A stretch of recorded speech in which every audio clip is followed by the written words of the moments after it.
做一個總結啦，咁就大家行咗差唔多成2個幾鐘頭啊，即係今日都熱嘅，都辛苦大家。咁大家有啲咩感受啊？或者同你期望有冇啲唔同啦？或者都又可以分享下你自己一啲經驗啦。我覺得喺重建前可以帶到一啲唔太熟悉九龍城地區嘅人，其實係更立體地了解到呢度原來生活咗喺度好多年，或者喺度經商咗好多年嘅人，其實嗰個人與人之間嘅關係係點樣啦。咁我覺得喺現今社會呢啲關係其實都真係好重要。咁好多謝你哋安排呢個導賞，你哋去搞，其實俾我哋普羅大眾嘅人知之外，同埋俾翻最緊要嘅當地人俾佢一次嘅 remind 翻嘅回憶。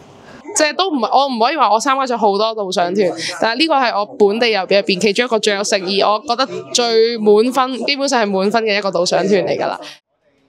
睇下呢一度係啦，首先第一樣咧就係呢個牌匾啊，呢個牌匾，阿楊波先生係邊年喺尖沙咀海防道開第一間鋪㗎？19幾年啊？48啱。深係幾多尺咧？即係向住裏邊內街有幾多尺咧？62尺。62尺。因為通常當鋪出邊有個招牌咧，就有隻福鼠嘅，有隻蝙蝠嘅，就咬住個金錢啊，咁啊有意思嘅。OK， 咁我哋過去佢個新鋪頭啊。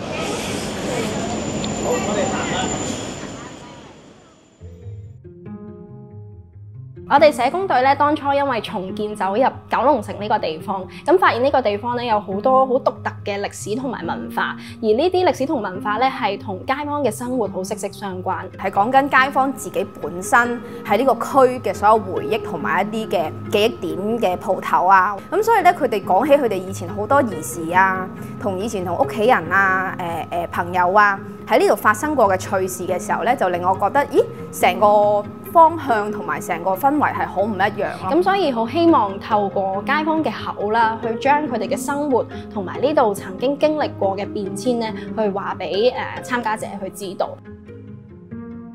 我哋當初希望參加者可能都係來自非九龍城地區啦，希望透過去導賞團逐個景點咧，去到聽導賞員去介紹啦。咁到而家其實我哋一共有4團。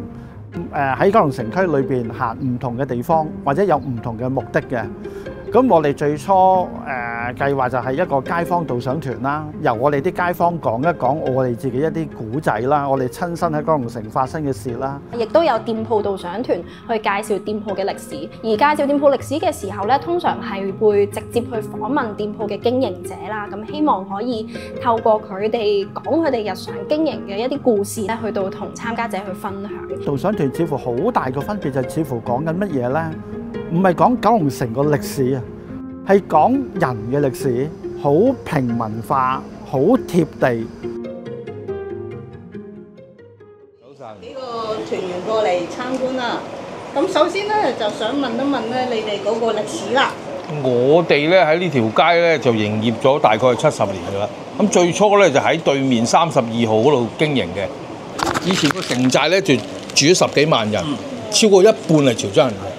因為潮州人先刻苦耐勞喺啲咁嘅環境入邊生活啊嘛，其實而家冇人肯做喎，真係冇人肯做。因為咧市建局咁樣嚟，亦都唔怕講呢啲係祖業嚟嘅，唔係一份人。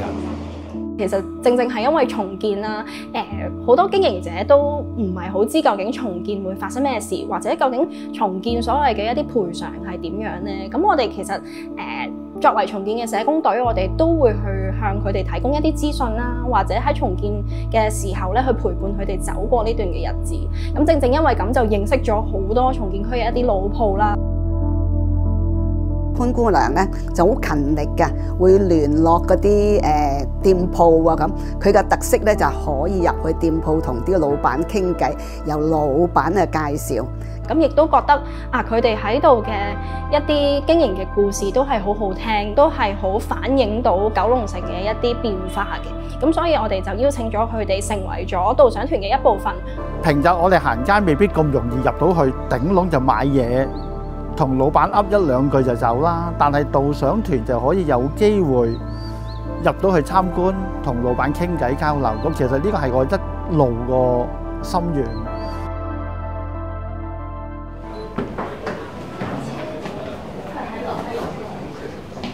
一種就係佛教，一種咧就係道教。嗱，道教咧你哋會知，因為睇過一套戲咧，係啦，破地獄。重點就係個杯涼茶。啱。重點咧就係幫襯佢。係啊，幫襯咯。最佳嘅播放或者幫襯小店。冇錯啦，係啦。可能附近因為之前咧又有啲電台啊，之前有啲戲院啊等等等，呢個街市就會重建咧，就可能會移師去嗰個賈炳達道公園嗰一邊嘅。因為嗱，基本上嗰邊有啲老鋪，基本上有啲就收咗錢就唔做啦，退休啦，或者年紀大啦。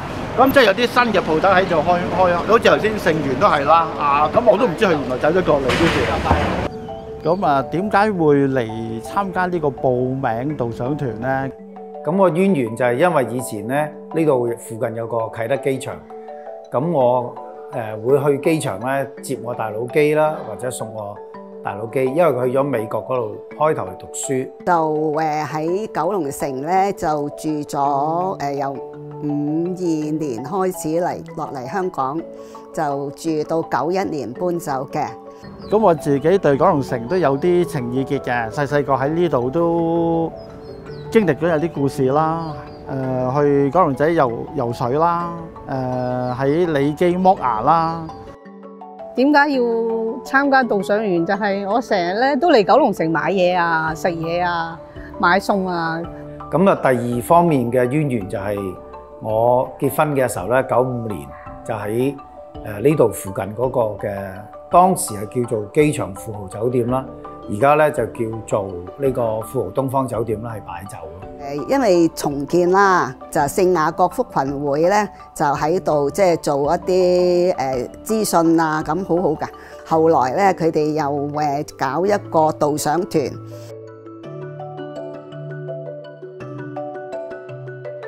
機緣巧合啦，喺九龍城行街，見到街招請街坊導賞團。咁我咪想睇下係乜東東咁樣，跟住就試下。咁我咧都好有興趣，即係去識多啲嘢咯，去研究下人哋係點去運作啊。我參加導賞嘅時候咧，就想了解呢個社區多啲啦。參加呢個導賞團。睇下有啲咩玩，或者有啲咩得着，或者就勾起自己一啲童年嘅回憶啦。我覺得呢個導賞團好珍貴啦，因為所參與嘅導賞員咧都係來自唔同界別嘅人嚟。我哋有導賞員歷史方面比較豐富啦，跟住有啲導賞員就係老街坊啦。有啲可能一啲人生好重要嘅一啲階段或者一啲時候咧，係喺九龍城度過嘅一啲朋友仔。都有啲導賞員好熟悉店鋪啲資料喎。有啲係一啲舊物收藏家，對九龍城嘅一啲舊物好有興趣嘅。其實就係每一位都帶到唔同嘅一啲領域俾我哋嘅參加者。由四方八面嚟嘅人咧，組成咗我哋導賞員嘅團隊。咁所以變相參加者去參與嘅時候，可以真係透過唔同嘅角度嘗試去認識呢個地方啦。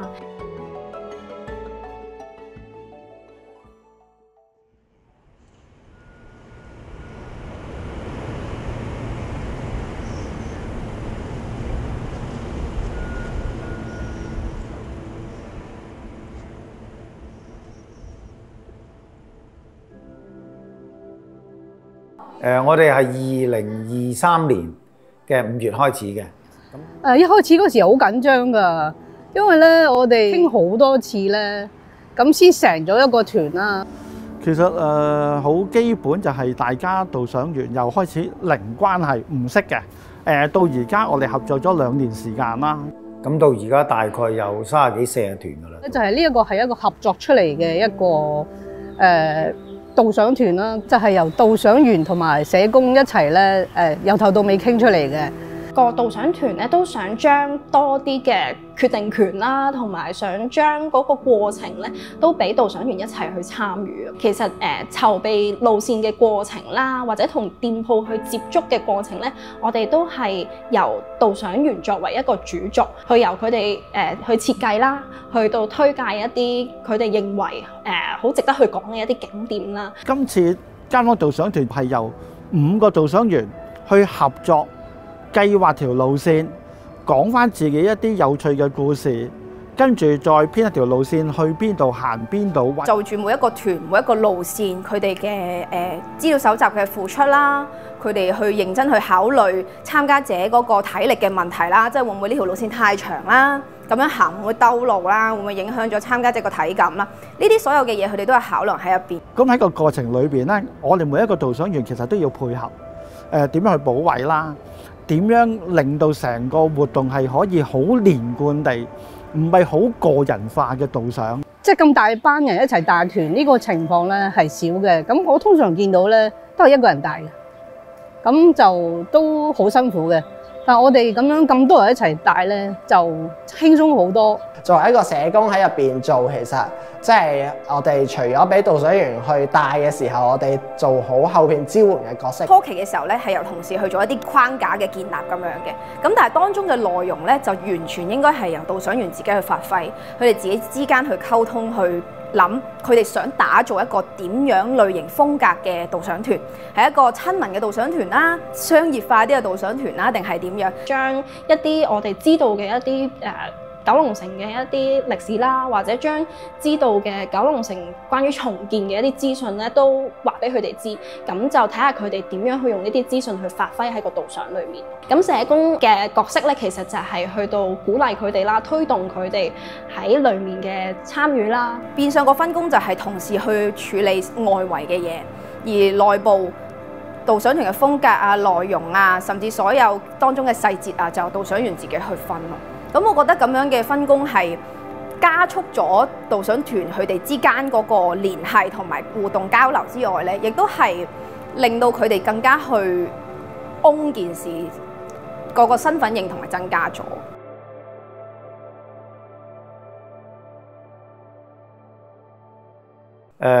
我就冇去過其他嘅導賞團嘅，我就唔知道其他嘅導賞團點樣啦。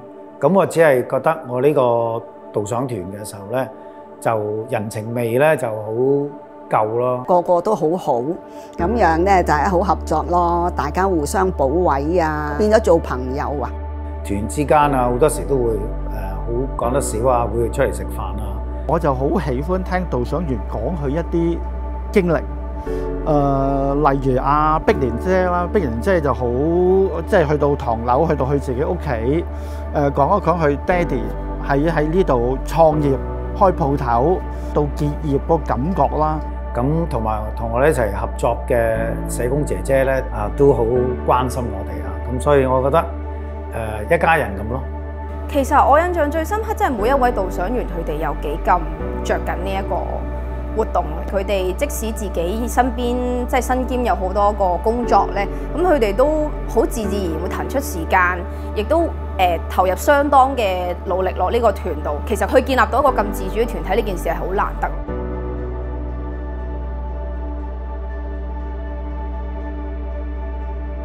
今次咧就好好彩咯，就有聖雅各福群會同埋阿潘姑娘地咁樣咧，就搞一個導賞團。因為我從來都未接觸過導賞團呢件事嘅，咁所以即係一開頭個期望可能即係同一般旅遊導遊嗰啲差唔多啦，即係你係嗰個人帶你行啊嗰啲咁樣嘅。咁但係咧嚟到真係參加咗第一團嘅導賞團之後咧，就發覺咦原來嗰個方向啊，係唔係我平時喺旅遊入邊嗰啲咁商業嘅方向？發覺哇，原來啲參加者其實都每個都心懷絕技，真係好多嘢都可以分享到。跟住我哋嘅導賞員都好專業啦，可以接到招啊，可以同啲參加者一齊分享。其實就變成咗我發覺導賞團係一個好好嘅一個互動嘅平台啊！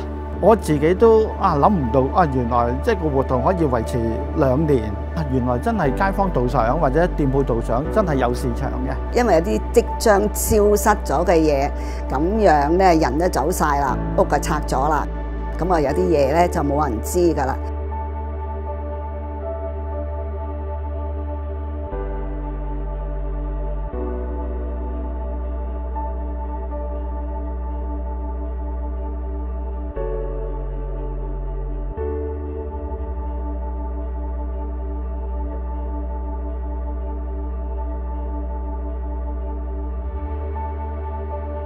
其實自己有啲感觸嘅，特別係我哋每帶一個導賞團去到尾聲，我哋有個環節就係同啲參加者分享究竟佢參加呢個活動有啲咩期望啊，或者喺個過程裏邊有啲咩得着啊，或者有啲咩感受啊。咁我覺得每一次唔同嘅參加者俾我哋嗰個意見啊，或者係交流嘅過程裏邊有唔同嘅諗法。我上咗嚟呢度，我係覺得即係我冇諗過係想去一個真係一個真正嘅唐樓，真正住人嘅唐樓。即係成日話歷史，即係歷史其實唔係喺本書度嘅，即係歷史係包含好多文物。即係大家可以睇到呢埲牆嗰啲灰色，你係點扮都扮唔到嘅。即係就算你九龍城寨嗰啲都係佢係作出嚟嘅，呢啲塵啊，嗰一個甩咗嗰啲地方咧，係真係生活出嚟嘅嘢。啱先聽婆婆講，即係佢以前嘅生活係俾我感觸最深咯。因為即係雖然佢講咗好短時間，其實個時間跨度係講緊幾十年，即係但係佢壓縮咗喺好短嘅時間。我覺得呢個對比係令我好似由一個片段去切入翻成個區佢嗰個時間嘅變遷咯。係啊，我覺得呢個力量俾我覺得係好有感觸嘅。原來聽我哋呢5位導賞員喺帶團個過程裏邊呢，佢哋真係有啲得着，同埋會勾起佢哋一啲回憶，或者令到佢嚟到呢個九龍城區，無論佢以前有冇嚟過，佢都有啲唔同嘅感受。係我搬過嚟呢個九龍城區都係差唔多5年，咁就係間中都係行出嚟呢頭。咁我都係今日係咁樣行下都係有啲以前嘅記憶又翻嚟，就而家今日都係有咁嘅機會，又係見到佢哋嘅最後一刻嘅心聲嗰啲咧，聽到咧，我都係好感激你哋啦，多謝晒。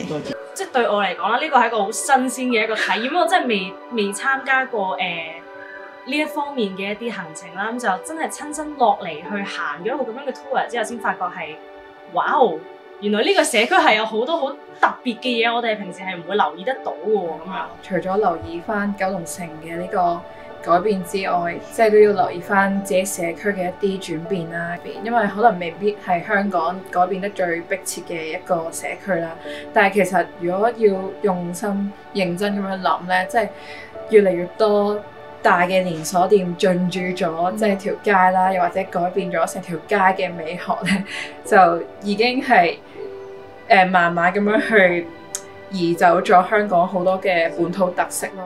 參加者真係對呢區係有感覺嘅喎，對重建有感覺嘅喎。特別我哋個主題嘅目的，其實好想令到參加者去諗一諗市區重建對我哋嗰個生活，對我哋個社區有啲咩影響？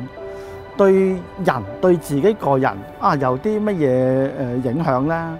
或者人同環境之間個關係又點樣樣呢？咁我覺得做分享活動就可以大家交流到一啲內心嘅感覺。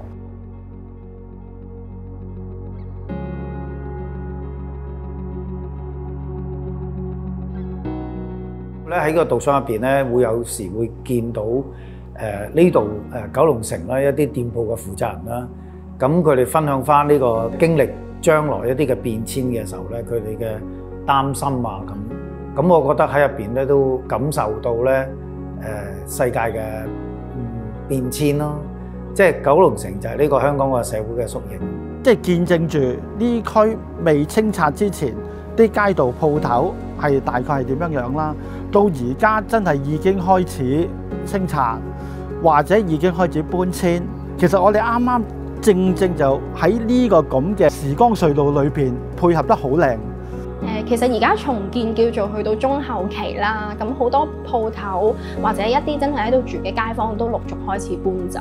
咁之前一路同導賞員傾啦，佢哋都好想去陪住呢個地方一齊去經歷呢個變遷，一齊經歷呢個變化。咁所以我自己嘅期望都係睇下點樣去到喺呢個變遷裏面，即係透過導賞團啦，一齊去帶領啲參加者去到睇到，原來喺呢個變遷裏面，街坊係點樣去經歷，鋪頭係點樣經經歷嘅咧？自己覺得個區有好多位置都係未被發掘嘅，即係其實佢哋一開頭有啲嘅參加者有回應過啊，會唔會考慮有呢一個建築特色嘅導賞團啦，或者係一啲甚至其實佢唔係重建區嘅，咁其實九龍城其他嘅地方會唔會都有佢嘅社區特色，就可以未被發掘嘅咧？咁我諗呢啲都係可能未來導賞團我會想去建議下嘅一啲方向啦。咁展望將來啦，我希望咧，如果即係譬如九龍城呢度做完啦，咁我哋亦都可以移師去其他嘅區繼續發揚光大咁樣。即係無論係九龍城區又好，其他區又好，只要佢覺得有意義、有意思嘅，我哋都可以盡量幫手去發掘。跟住亦都希望導賞員即係做咗咁多年都仲咁有火，咁我哋都可以一直 keep 住團火咁樣一齊行落去咯。去到而家2年幾啦，我都見唔到導賞員佢哋有嗰啲橫額嘅跡象啊，即係佢哋對於呢件事都仲係好有熱情，所以我覺得未來就算無論點都好，個發展都會好理想咯。咁就大家一齊加油。其實好多鋪頭或者好多嘅街坊已經陸續搬遷嘅時候，咁喺呢個社區經歷一個變化嘅階段，導賞員點樣去帶領參加者去到體驗呢個變化？如果繼續有呢個導賞團嘅話咧，更加有力可以講得到啊！究竟成個市區重建對街坊嘅影響，對導賞員嘅影響，或者我哋喺中間裏邊又有啲咩得着咯？或者喺呢個變化裏面有冇嘢係可以喺呢個社區裏面睇到嘅咧？咁呢個係我嚟緊嘅一個期望。